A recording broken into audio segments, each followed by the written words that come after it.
Alright, this is a Remington Rand Deluxe Model 5. It's old.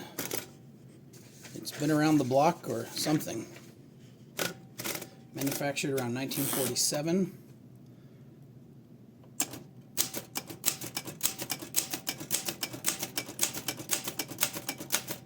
As you'll see, all the keys still work here.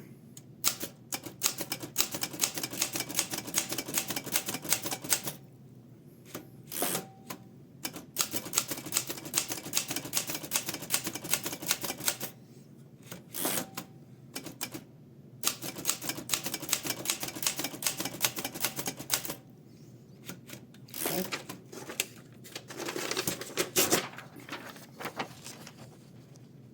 There we are. The capitals work as well. It's got a backspace key that works. This has the coolest thing about this typewriter, I think,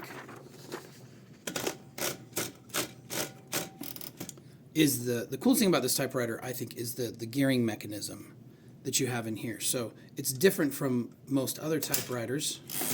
If I go in and do this again with caps on, I guess we'll go right down there underneath it.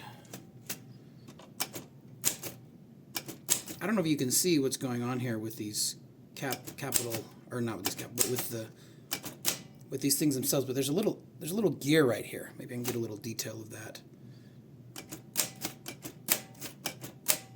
Yeah, you can see that.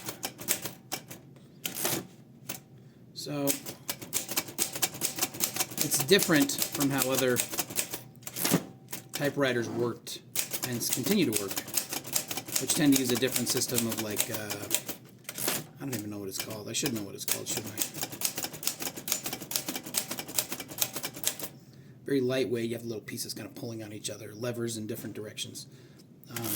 This guy's just kind of a different beast here. So it does need to be cleaned, but you can definitely type with it, as you see right here. It does have red ink. Okay. So you can type with red. I think this machine actually might be better served with a single color ribbon. If you want to change directions on this typewriter, there's a little bar that goes across the middle, and you just push it in one way or the other. So original metal spools are different size from standard spools, so of course you never want to get rid of your spools if they're the originals.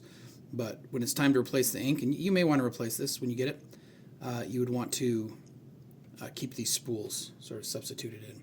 I think it needs a cleaning. I'm really not going to do this thing. I got it because I wanted to clean it and I never got around to it. This lever here, kind of interesting to loosen up the paper. You push it back and then the paper is loosened. You can move things around. So here we go, Remington Deluxe Model 5. And I don't know if there's much more else. There's a button here called Self Starter, which is an interesting looking button. It's basically a tab key with built-in tabs just to advance you. You do have these little covers, which I believe belong with this typewriter originally. Have a little hole there in the side, in the middle, that go on top of these, and I think they just sort of go on just like that. There's a second hole here which goes on top of this little guy. So if I'm not mistaken, there we are. So those can sit there to kind of protect the ink in the typewriter. Okay, there's the machine. The case is completely falling apart. So you should not rely on this case. It's included because it's the original case, and it comes out of the case. You've got these two little levers you push down, it lifts out. So that's it.